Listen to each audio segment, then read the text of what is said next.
Vale, el tema 4, la cadena de transporte de electrones, que es más horrible que una japonesa sin maquillaje. A ver, la cadena esta, pues, es una serie de complejos que están unidos en la membrana mitocondrial interna y que cada complejo está conformado por proteínas distintas, proteínas orgánicas y tal. Y lo que va a ocurrir en esta cadena, en estos complejos que están en la membrana mitocondrial interna, es que se van a ir transportando los electrones del NADH y del FADH por estos complejos y eso, en plan que los hemos obtenido en el ciclo de Krebs y todo esto. Pasarán por los complejos por una serie de reacciones redox, liberando energía y produciéndose por la transferencia de electrones. Vale, pero ¿qué pasa? Que nosotros primero necesitamos incorporar el NADH a la cadena de transporte de electrones. Esto, claro, el NADH que proviene de la glucólisis, porque el del ciclo de Krebs ya lo tenemos dentro, el FADH y el NADH, pero el que proviene de la glucólisis no. Entonces este lo tenemos que meter dentro de la célula.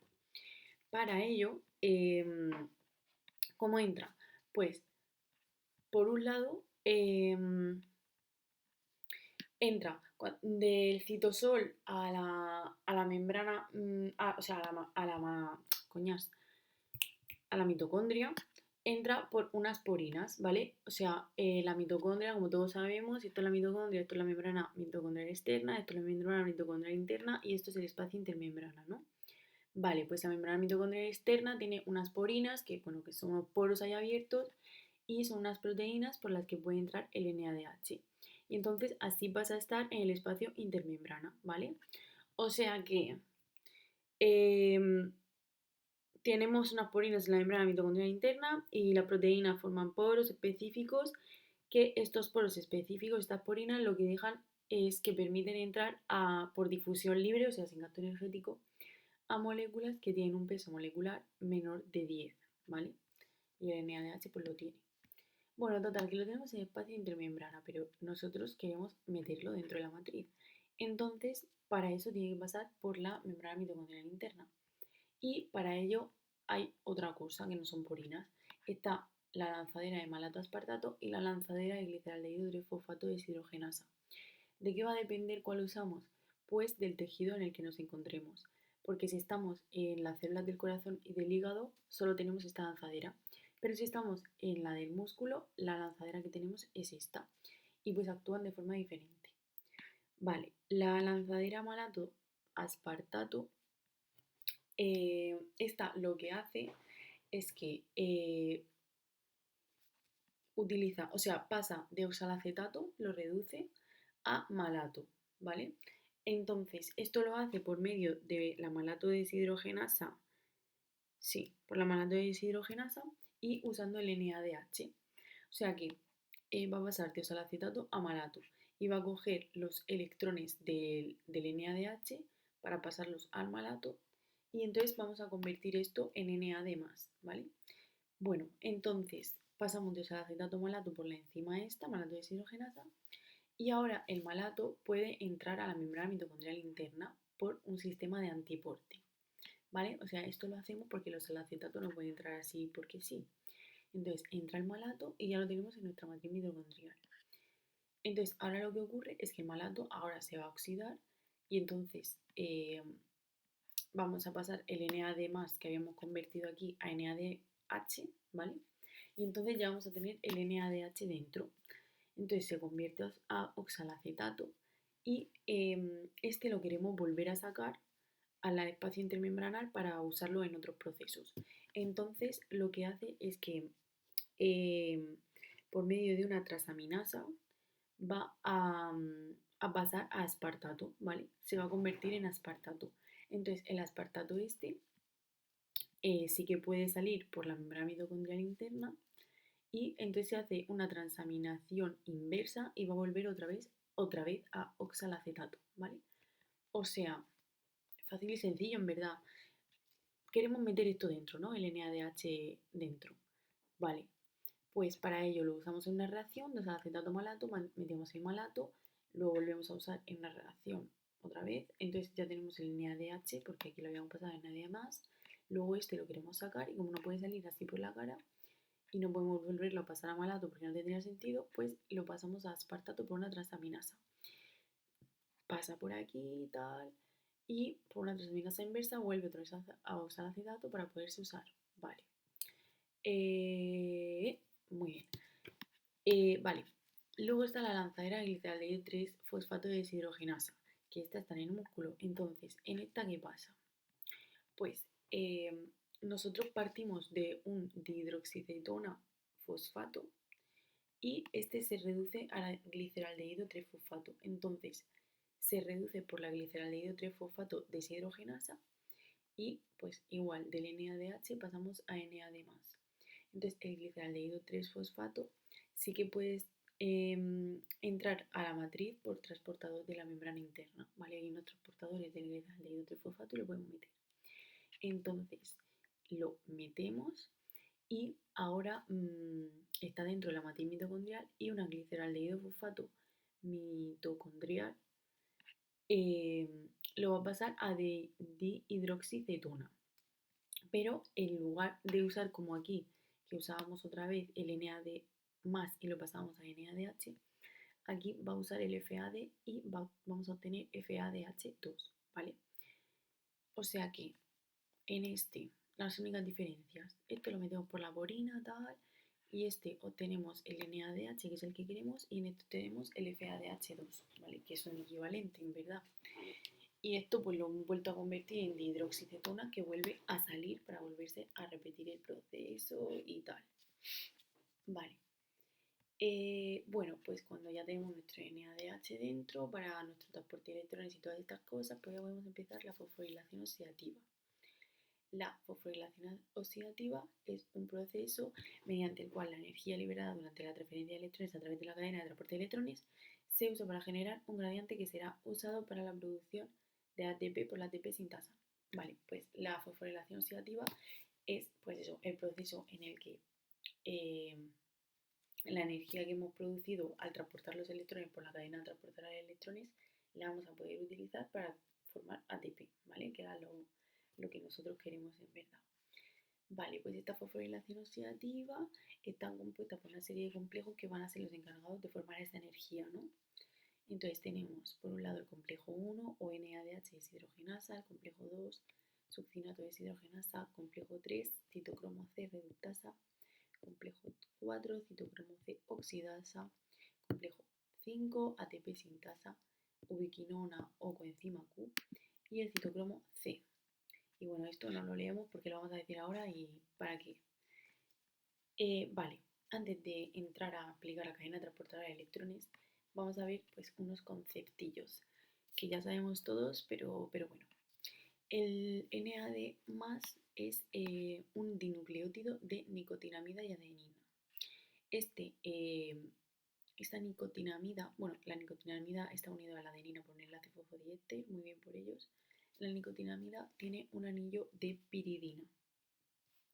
Y este anillo, pues, lo que tiene en plan tiene grupos como el hidróxido y todas estas cosas, ¿no? Entonces, estos grupos funcionales que tienen son capaces de perder electrones o aceptar electrones, entonces se oxidan o se reducen. Entonces, como tiene el anillo este de pacotilla, pues el NADH se puede reducir o se puede oxidar. Cuando el NADH se reduce es porque acepta electrones. Entonces, al aceptar electrones, eso va a hacer que se le una un hidrógeno para estabilizar lo de los electrones y todas estas cosas. Bueno, se le une un hidrógeno y se forma el NADH. O sea, vosotros acordaros, porque yo siempre me liaba con cuando se oxidaba y cuando se reducía.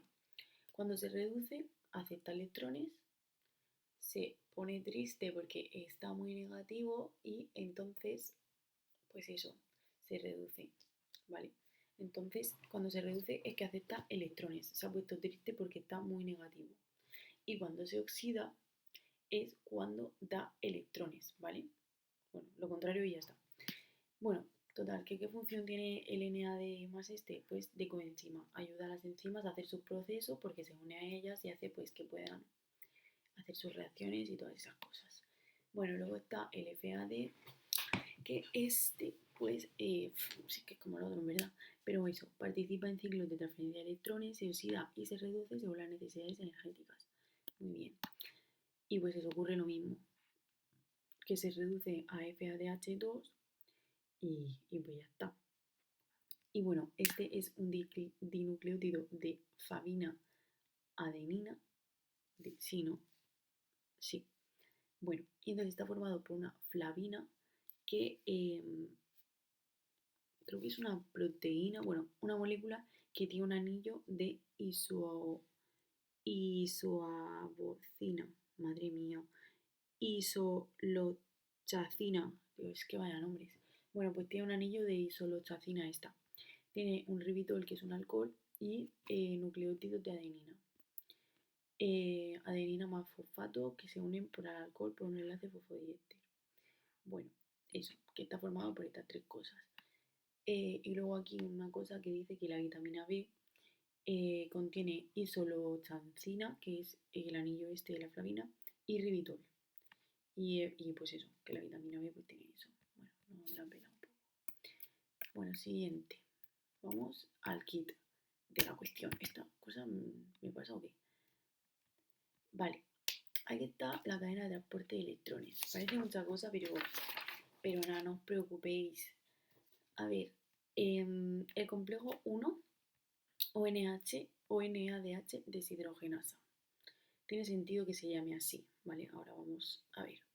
El complejo 1 es una estructura proteica que está compuesta por múltiples unidades, de 46 unidades, de un peso molecular de unos 1000, no sé qué.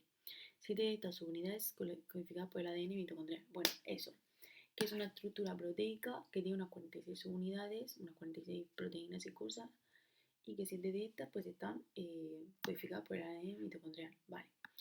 Este complejo tiene un FMN, que es un flavin mononucleótido.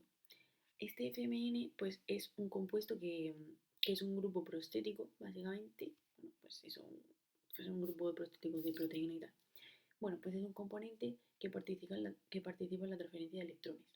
Y luego, además del FNMN, tiene unos centros de hierro y azufre, que son 8 centros de hierro y azufre que van a ayudar pues, también a la transferencia de electrones en el complejo. Vale, entonces, ¿qué función tiene este complejo que ya hemos dicho que tiene unas proteínas y estos dos componentes? Pues se transfieren electrones del NADH al FMN, que es el compuesto este que habíamos dicho, ¿no? Entonces, por eso se llama NADH deshidrogenasa, ¿vale? Porque le va a quitar 2 electrones al NADH y entonces al quitarle los 2 electrones, esto va a hacer que el hidrógeno se despegue y pues eso, NADH deshidrogenasa. Bueno, total, que su función es que el NADH le transfiera electrones, no va a transferir 2 porque ya hemos visto que tenía 2, al FMN. Estos electrones son luego transferidos por los centros estos de hierro y azufre. Bueno, y esta transferencia de electrones va a crear un gradiente electroquímico, que es como una energía que se genera y tal. Entonces, la transferencia de electrones por el complejo 1, pues eso genera una energía libre. Esta energía libre se va a usar para bombear protones desde el interior de la matriz mitocondrial hasta el espacio intermembrana, ¿vale? Y va a bombear unos 4 protones, como vemos aquí. Bueno, pues muy bien. Ya está el complejo 1. Solo saber que bombea 4 protones y tal. Y luego aquí pone que influye indirectamente en este complejo la coenzima A, que la coenzima A era, o sea, lo usábamos en el ciclo de Krebs, ¿no? Y en el ciclo de Krebs se produce NADH, ¿no? O sea que, pues, la coenzima A va a afectarnos porque nos va a producir NADH, o sea que según la cantidad que tengamos, pues vamos a tener más o menos NADH. Y luego también nos influye indirectamente la fosfopantotenina o vitamina BB6, BBS, perdón, en forma de ácido pantoténico. Vale.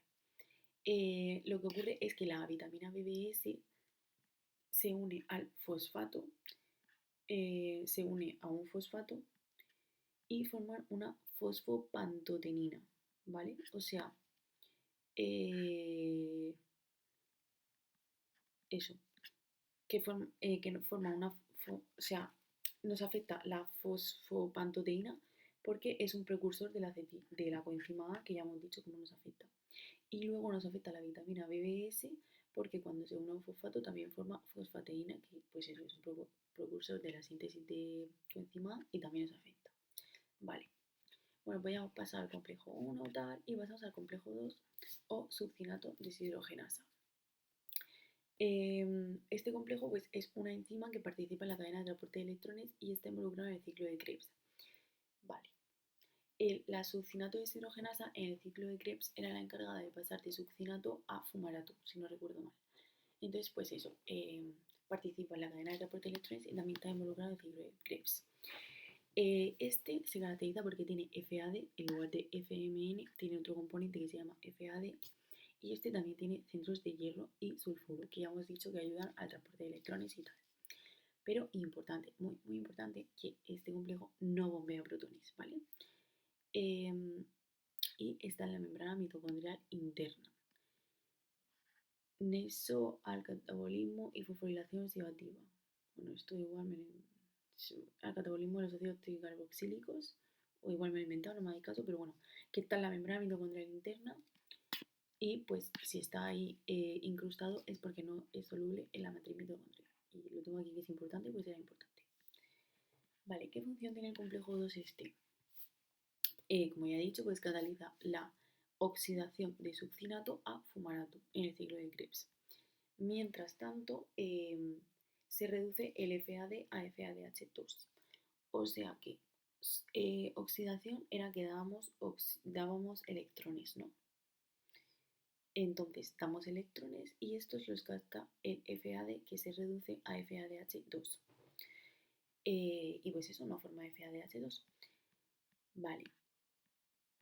Total, que el complejo 2 lo que va a hacer es que además de que va a actuar en el ciclo de Krebs este, va a aceptar los electrones del FADH2 y lo que va a hacer con ellos, con estos dos electrones, es que los va a transportar por el complejo y los va a llevar hasta la coenzima Q. Bueno, y aquí he puesto la lanzadera gliceral de hidrotrifosfato deshidrogenasa porque, por lo que hemos dicho de que aquí se generaba FADH2, ¿no? Bueno, pues por eso, porque se genera FADH2. Pero no lo voy a explicar porque para qué. Bueno, total, que hemos dicho que transportábamos los electrones y los pasamos a la coenzima Q o ubiquinona. Vale, esta es una molécula lipídica que actúa como un transportador de electrones. Eh, Eso, que actúa como un transportador de electrones. Entonces, cuando acepta electrones, cuando acepta dos electrones, pasa de ser ubiquinona a su forma reducida, que es el ubiquinol, que se llama QH2, ¿vale? O sea, que acepta los electrones y pasa a ubiquinol. Entonces, ahora, claro, la ubiquinona esta ha recibido dos electrones del complejo 1 y dos electrones del complejo 2. Y pues entonces tenemos dos ubiquinoles reducidos, ¿no? Porque hemos dicho que cada dos electrones se reducen.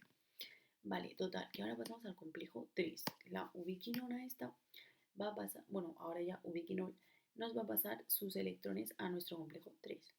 Este complejo 3, o también llamado citocromo C reductasa, el cual también tiene sentido que se llame así, es una enzima que está en la membrana interna, como el complejo 2, ahí incrustado en la membrana interna.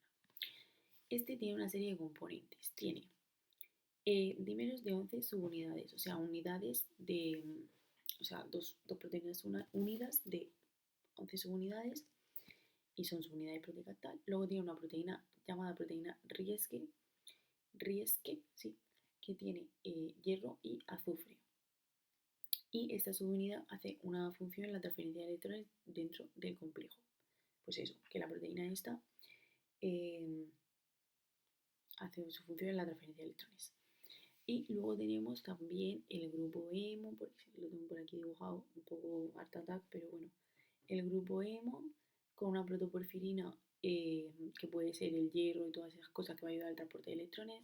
Luego tenemos el citocromo B, que ahora no lo encuentro, aquí citocromo B, citocromo C1 y ya estaría. Bueno, eso. Me estoy quedando más seca que un rábano. Vale, que a ver, que en el complejo 3, pues esto, tenemos que tenía los componentes estos, el dímero de 11 subunidades, la proteína Riske y estas cositas, muy bien, que les van a ayudar pues al transporte de electrones a través de, para el transporte de electrones, pone transporte de electrones y todo está bien. Bueno, entonces, ¿qué hace este complejo? Pues recibe los electrones del ubiquinol y los transfiere al citocromo C. Y bueno, y durante toda esta transferencia de electrones que ocurre aquí, pues se van a mover protones desde la matriz al espacio intermembranal. O sea, va a pasar como en el complejo 1, que se forma una energía libre por la transferencia de electrones y tal. Vale, pero ¿qué pasa exactamente? Aquí esto es un poco lío, pero en verdad esto es fácil. A ver, lo que ocurre es lo siguiente. Ocurre una cosa que se llama ciclo Q, ¿vale? Este ciclo Q básicamente nos dice que el ubiquinol lleva 2 electrones, pero el citocromo C solamente es capaz de recibir uno, ¿vale? O sea que vamos a necesitar 2 citocromos C, ¿vale? O sea que hemos dicho que nos llevan los electrones del ubiquinol, nos llevan aquí, y los queremos transportar hasta el citocromo C. Vale, pero este citocromo C solo es capaz de coger un electrón, ¿vale? O sea que vamos a necesitar pues, 2 citocromos C. Vale, entonces ahora lo que ocurre es lo siguiente. Este complejo tiene 2 zonas, ¿vale? En una zona es como, en plan, como más afín, como afín al ubiquinol, entonces se nos va a unir el ubiquinol, y en la otra zona es afín a la ubiquinona, que la ubiquinona es, pues, la ubiquinona pues sin los electrones, ¿no? Entonces, se nos va a unir un ubiquinol y una ubiquinona. El ubiquinol, que es el que tiene los electrones, va a pasar un electrón al citocromo C y el otro electrón nos lo va a pasar a nuestra ubiquinona que teníamos abajo, ¿vale? Entonces se va a quedar sin electrones y va a pasar a ubiquinona otra vez, que deja de ser afín en este sitio y sale de nuevo, ¿vale?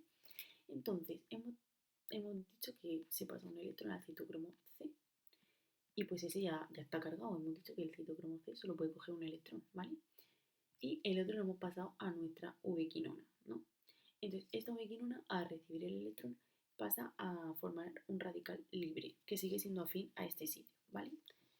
No os perdáis porque no. Entonces, ahora lo que pasa es que se repite el proceso. Se une otro ubiquinol, que tiene 2 electrones. Entonces pasa un electrón a otro citocromo C y el otro electrón nos lo pasa a nuestro radical libre que habíamos formado anteriormente. Entonces, hemos unido a nuestra ubiquinona inicial 2 electrones, ¿no? Al final. Entonces pasa a formarse ubiquinol, el cual ya no es afín a este sitio y vuelve a salir, ¿vale? ¿Me habéis pillado? Y pues eso, ya tenemos 2 citocromos C, cada uno con un electrón, ¿vale? Y pues eso es el ciclo Q, ¿vale? Entonces, pues eso, 2 ubiquinoles nos van a producir 2 citocromos C y un ubiquinol, una ubiquinona reducida, ¿vale? Y bombeándose 4 protones, ¿vale? Se van a bombear unos 4 protones también de este complejo. Vale, y pues ya estaría, ese es el ciclo QS. Entonces, ahora nos pasamos al citocromo C. Hemos dicho que este solo es capaz de coger un electrón, pero ¿qué características tiene? Pues es un péptido soluble, el cual pues si es soluble pues va a estar por el espacio intermembranal y tal, y tiene un peso molecular de unos 13,4. Y pues muy bien por él. Bueno, total, que los electrones que le hemos cedido los va a transportar al complejo 4, ¿vale? Bueno, pero este citocromo C contiene grupos hemo con también una protoporfirina, como habíamos dicho aquí, un grupo hemo con una protoporfirina, y bueno, pues con hierro que se reduce de hierro 3 a hierro más 2, ¿lo veis? El citocromo C este hemos dicho que solamente puede coger un electrón, entonces como tiene hierro, coge el electrón y pasa de hierro más 3 a hierro más 2, ¿vale? Pues muy bien. Entonces, eso. Citocromo C oxidasa acepta electrones y citocromo C reductasa, pues dona electrones, lo que siempre, pues eso. Citocromo C reducido dona electrones al complejo 4 y citocromo C oxidasa, si no sé qué, acepta electrones.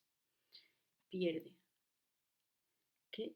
Bueno, que esto no es la pena.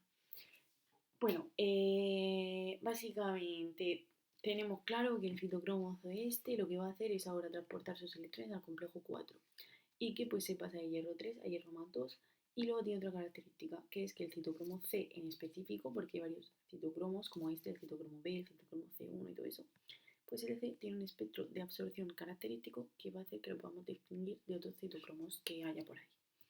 Bueno, entonces pasamos al último complejo, que es el complejo 5. Este también se llama citocromo C oxidasa. Claro, se llama citocromo C reductasa porque le cedemos 2 electrones. Entonces, al coger los 2 electrones, acordaros que nos poníamos tristes y nos reducíamos. Entonces eso se llama citocromo C reductasa. Y el citocromo C oxidasa, pues lo que va a hacer es que va a aceptar los electrones del citocromo, ¿vale? Entonces, el complejo 5 es un complejo formado por múltiples unidades nucleares y mitocondriales, ¿vale? Pues eso, múltiples unidades y cositas que él tiene.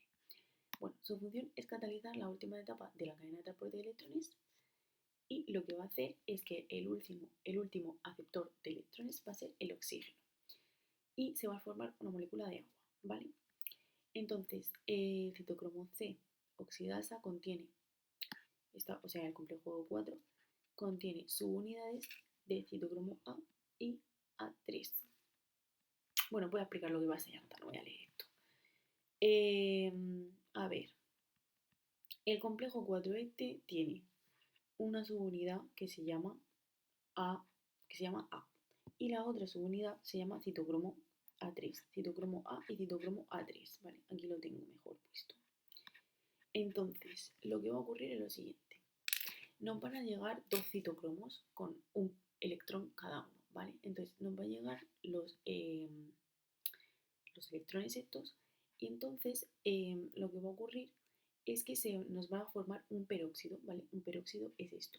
Como el oxígeno es el último aceptor de electrones, pues se nos va a formar un peróxido, se nos van a unir a dos oxígenos que hay por ahí y eso, se nos va a formar el peróxido.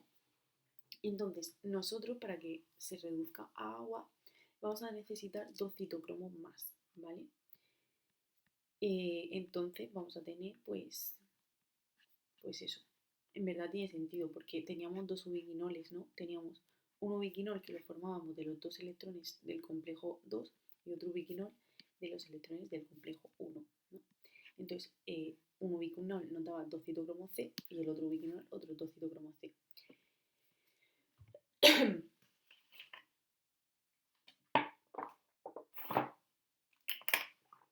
Bueno, pues eso. Entonces, nos llegan 2 electrones de 2 citocromos C, se forma el peróxido, y luego nos llegan otros 2 electrones de otros 2 citocromos C, y entonces ya se nos van a formar las 2 moléculas de agua. Vale, pues eso es lo que ocurre en el complejo 5. Pero claro, aquí ocurre el transporte de electrones que siempre pasa y que es un pesado. Entonces, llegan los electrones y llegan al citocromo A, que es esta subunidad primera que tiene cobre y tiene hierro. Entonces, llega aquí el electrón y aquí tenemos el cobre más 2 que pasa a cobre más 1. Luego pasa este electrón al hierro más 3 que pasa a hierro más 2.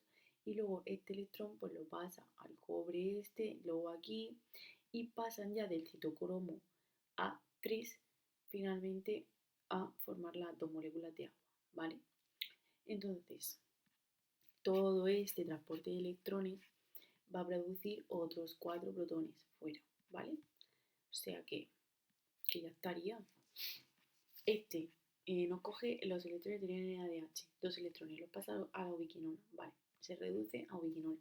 Este nos coge los 2 electrones del FADH, se los pasa a la ubiquinona, se reduce a ubiquinol. Este de aquí nos coge los electrones del ubiquinol y nos los pasa al citocromo C, lo necesitamos 2. Tiene 2 sitios, no sé qué, no sé cuánto. vale, el citocromo C nos lo pasa aquí, vamos a formar agua, tal, necesitamos 4 citocromos C para formar el agua, pero muy bien. Vale, bueno, ya estamos acabando esta cosa. Vamos a ver los inhibidores, que en verdad son fáciles de aprender. A ver, tenemos en el complejo 1 la rotenona, la amital y la amobarbital. Joder, los nombrecicos estos. Entonces, estos pues eso, son inhibidores que lo que van a hacer es que van a bloquear la transferencia de electrones desde la coenzima de hierro de azufre hacia el ubiquinol. Eso, que van a bloquear la transferencia de los electrones de esto al ubiquinol, ¿vale? O sea, a lo mejor yo que sé, se unirán por aquí y entonces van a como cortar el tráfico y tal, y pues eso, ya no se van a poder transportar los electrones. Vale, eso por un lado. Luego, en el complejo 2 tenemos el ácido oxalacético y el L-malato o ácido malónico. Y aquí no entiendo lo que he escrito, así que no da igual. Esto bloquea la unión de succinato, impidiendo que el ciclo de Krebs alimente electrones al complejo 2. Vale, pues eso, que van a bloquear la unión del succinato, o sea, que pasemos de succinato a fumarato, y entonces pues que el ciclo de Krebs no pueda seguir y no pues eso, no nos dé electrones, DFADH y todas estas cosas que necesitamos. Vale, entonces aquí tenemos estos tres inhibidores y aquí tenemos dos ácidos. Vale, luego tenemos el complejo 3. Este le inhibe la antimicina y el dimercapo. Dimercapo, bueno, si está mal escrito, pues dimercapol. Si está mal escrito, pues ya lo veréis. ¿Estos qué hacen? Pues son otros inhibidores que bloquean la transferencia de electrones desde el citocromo B hasta el citocromo C1. Esto quiere decir que el electrón puede ser transferido al citocromo B, pero no oxidado en el complejo 3. ¿Vale? O sea que, ¿qué hacen estos inhibidores? Que bloquean la transferencia de electrones desde el citocromo B hasta el citocromo C, y pues si no lo podemos transportar, pues no podemos hacer todo este transporte que genera el gradiente y todas esas cosas, ¿no? Entonces, pues eso quiere decir que los electrones pues, pueden ser transferidos del ubiquinol al citocromo B, pero BH o B, no sé lo que será esto, pero no oxidados en el complejo 3. O sea, no puede ceder electrones, ¿vale? O sea, puede reducirse, puede aceptar, pero no donar electrones, pero no puede oxidarse, ¿vale? Pues eso es lo que quiere decir, que puede reducirse pero no oxidarse, ¿vale? Y luego tenemos el complejo 4, que tiene otra vez la antimicina esta, que hace lo mismo, bloquea la oxidación del citocromo A3, A y A3, o sea, en este de aquí era que impidía la transferencia de electrones del citocromo B al C1 y aquí va a impedir la transferencia de electrones del citocromo A al citocromo A3. Y no se podrá, por tanto, reducir el oxígeno. No podremos pasar aquí y reducir el oxígeno y todas estas cosas. Vale, o sea que la antimicina actúa igual en los dos lados estos. Y luego aquí tenemos todo esto, que es el cianuro, la cina, el CO2, el ácido nítrico y todo esto. Que estos son inhibidores alostéricos, ¿vale? O sea que se van a unir a la enzima y que van a hacer pues que el oxígeno no se pueda unir y no se pueda reducir el oxígeno y tal. Entonces, pues esos son inhibidores que compiten con el oxígeno por la unión del complejo 4, bloqueando la capacidad para reducir el oxígeno y formar agua. Vale, entonces de los más importantes inhibidores alosténicos tenemos el efecto del óxido nítrico. ¿Por qué es importante? Porque el óxido nítrico es una molécula que es muy importante en el cuerpo porque tiene distintos roles en el cuerpo, ¿vale? Por ejemplo, tiene un rol en la regulación del tono muscular y en la respiración y en la respuesta inmune.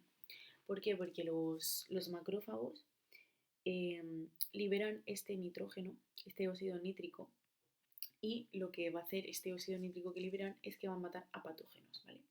O sea que tiene como muchos roles. Entonces, ¿cómo afecta al sistema vascular en hipoxia?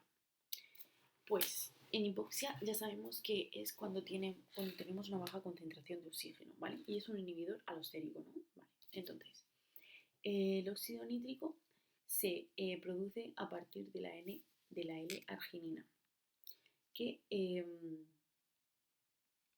bueno, que a partir de la L-arginina, por una reacción, pues obtenemos el óxido nítrico utilizando como cofactor el NADPH y el oxígeno como cofactores. Vale, muy bien. Y tiene un efecto inhibidor sobre el citocromo C, oxidasa, que es parte del complejo 4. Bueno, sí, sobre el complejo 4. Tiene un efecto inhibidor sobre el complejo 4 porque reduce la capacidad del citocromo C oxidasa para unirse al oxígeno en la cadena de transporte de electrones para reducirse a agua. Bueno, eso. Que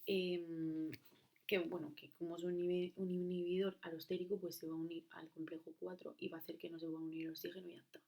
Entonces, en hipoxia, como tenemos una baja concentración de oxígeno, va a bajar la actividad de la citocromo oxidasa, porque no tenemos oxígeno, no podemos reducir el oxígeno. Entonces, ¿esto qué va a hacer? Que la citocromo C oxidasa, o sea, el complejo 4 este, se nos va a acumular porque no está realizando su actividad y tal. Y entonces lo que va a pasar es que el óxido nítrico este se nos puede unir y va a formarnos un complejo de nitrosilación. Que este complejo lo que hace es que, bueno, es la unión del NO al citocromo y lo que hace pues eso, es que va a inhibir todavía más la capacidad del citocromo de oxidasa para unirse al oxígeno. Vale, o sea que nosotros no sabemos de aquí, bueno, lo que voy a explicar ahora, pero básicamente no sabemos de aquí que el óxido nítrico este actúa en muchas cosas del cuerpo y lo que hace es que se une a la enzima esta y impide que se una al oxígeno y ya está. Ahora, lo importante, yo creo que esto es más importante, la respuesta vascular.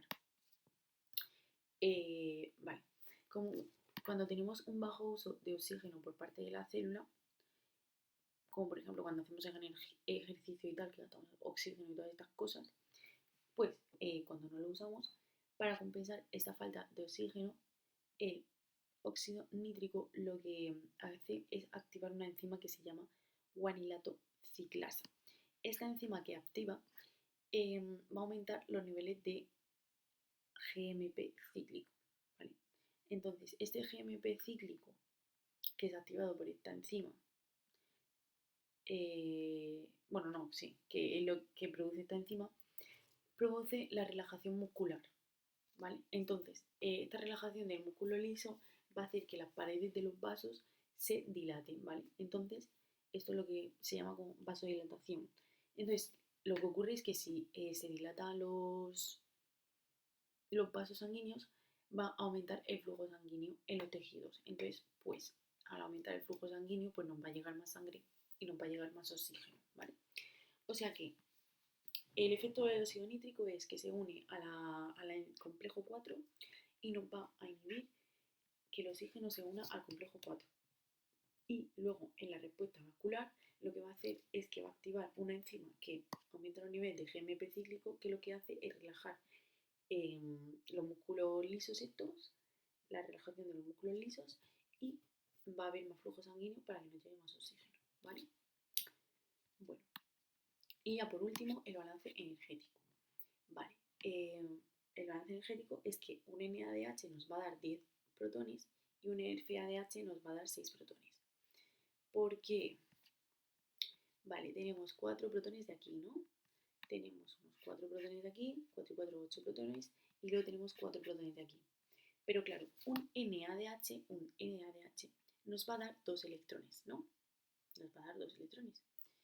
Que 2 electrones pasan a el complejo 4, pero hemos dicho que necesitamos 5 electrones, 5 electrones que están en los 5, o sea, 4 electrones, perdón, necesitamos 4 electrones que están en los 4 citocromos C, ¿no?